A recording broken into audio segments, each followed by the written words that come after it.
Good day, everyone. This is Dan. Today is October the 22nd, 2025, and there is the opening cash bell. I did not plan that. I swear to you, I didn't plan that. I just sat down to record something this morning, and there's the opening bell on cash equities.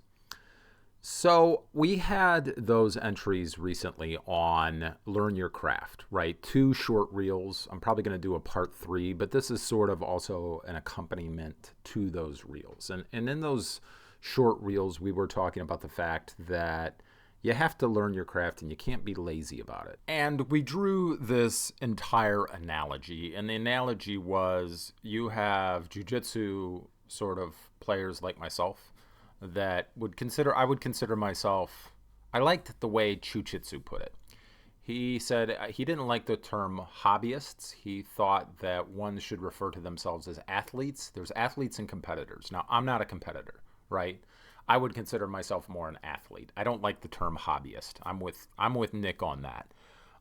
So I would consider myself an athlete. And if you're an athlete, and this was Nick's point or Jiu-Jitsu's point, you have to take it seriously.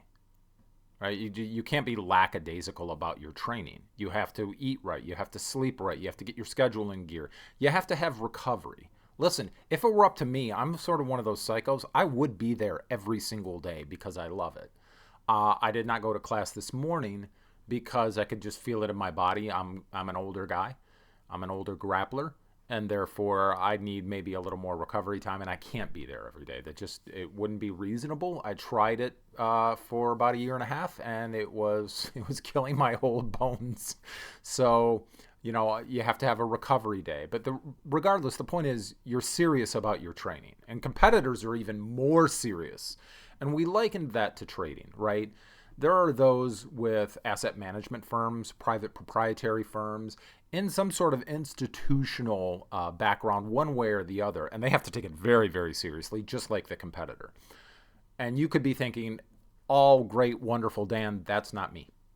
That's not me, and I don't want to start an asset management firm. I just want to learn to trade for myself, be a self-directed retail trader. More than awesome. Great, wonderful. You still have to take it seriously, and that was our point in those reels. So how do you take it seriously? Well, I was just sitting down this morning and I was going through GTC numbers. I've got to go through my private prop numbers. I've got to go through some other numbers. And I thought, that's one of the things you got to take seriously is your record keeping. I heard a currency trader say this years ago, and I agree with it. He had never seen a very serious trader with long-term, longevity, whether they're self-directed retail or not, right? Institutional players have to keep track of their performance. They have to keep good records, period, flat out. Regulatory agencies and audits are going to want to see them. So they have to keep good records, right? And they have to submit their performance. So there's no negotiating there. But if you're a self-directed retail trader, listen, I'm not saying you got to be as psycho as me, right? One of my business partners calls me the Duke of Decimalization. And the reason I got that name is I was doing a grid like this. So what you see here is a grid, what we call a grid. That's what we call it, right? The month and then the performance for that month. And I was doing a grid for a program we were working up. And I had carried the decimal point, I'd carried the performance of to the 3rd decimal point. And he was like, what in the heck is this? And I'm like, what are you talking about? It's a grid. And he's like, I know it's a grid. What's with the 3 decimal points? He's like, I carry it to the first decimal after the first decimal point and then just leave it. And I told him that I would compromise and we could leave it at the 2nd decimal point. Okay. Regardless, I can be a bit of a psycho when it comes to keeping records. And I'm somewhat known as the Duke of Decimalization, due to that fact that I'm a bit of a psycho. However, and for this is actually the spreadsheet with many tabs. There's the total GTC portfolio. There's the equity fixed income hybrid core. We have the different pieces of that. We have the yield on cost for that. We have the long short valuation book. We have all the short-term trading book. We have all the short-term trading book trades and all those tabs below. This is for premium members of Read the Report. listen, I understand I'm a bit of a psycho, and we've got all of that. If you want to go in, premium members, and just copy it, then just copy it. I don't care. I'm not the world's greatest spreadsheet guy. I'm going to tell you that right now. I never have been, never going to be. But I do want to keep and I'm sure, and I've had people tell me, oh, there's a easier way to keep track of that, and you could do, I'm sure there is, right? I'm just trying to muddle along with the 5,000 projects that I got going on. Okay. Always willing to learn something new, but I have a very full plate. So don't critique me on my spreadsheet skills. Regardless, the whole point being, keep track of your performance. I would recommend you keep track of your performance on a grid, like professionals do, and you're going to find all sorts of interesting things, right? And if you want, you can copy, premium members, just copy our grid. We've got the annualized return. You can go up and see how exactly we calculate that. It's quite interesting. And you learn things about what's reasonable. I got into it with some Yahoo that just thought he was just out there to mentor other traders, telling people that 500% returns every single year was doable and something worth consideration, to which I went, har day, har har.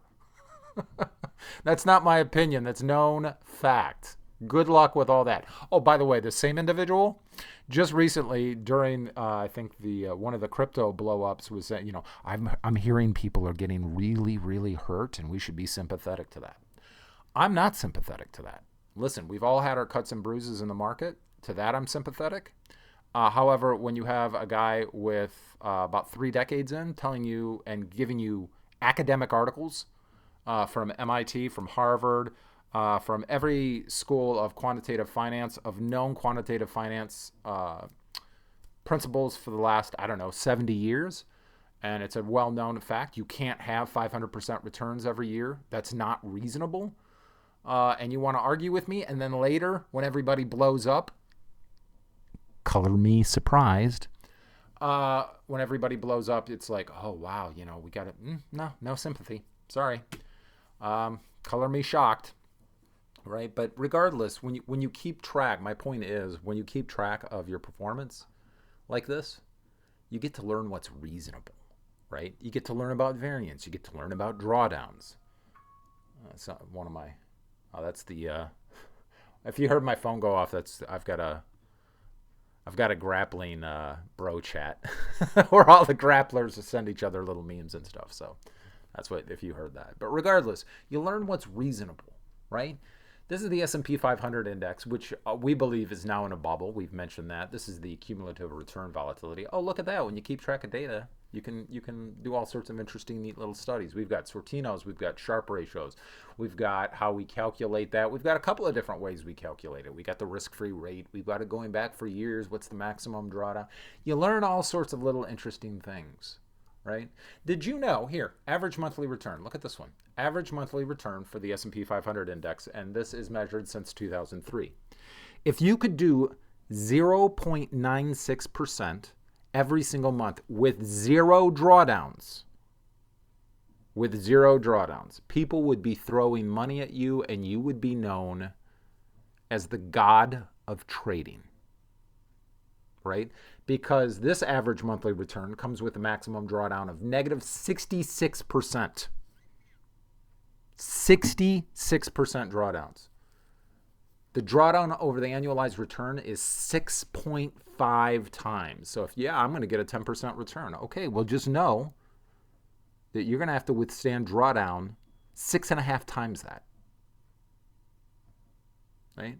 And if you could do let's even call it 0.95% every month with zero drawdowns, people would be throwing money at you faster than you could possibly. I'm not advising that you manage other people's money. That's not what I'm saying. I'm just saying in the realms of trading, you would be the god of trading. How does this guy pull this off with no drawdowns? It's equal to the S&P 500 returns without the volatility of the returns.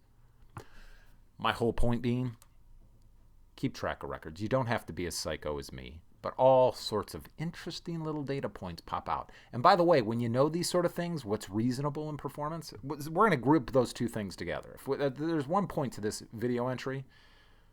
Keep good records if you're going to take your trading seriously, like we were saying in those reels, and learn what is reasonable performance.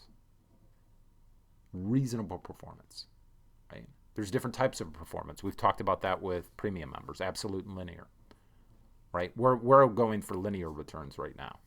We could switch that to absolute, but I just don't think this is the time for it. If somebody came to me and says, well, we're going for absolute returns, awesome, great, go with God, right?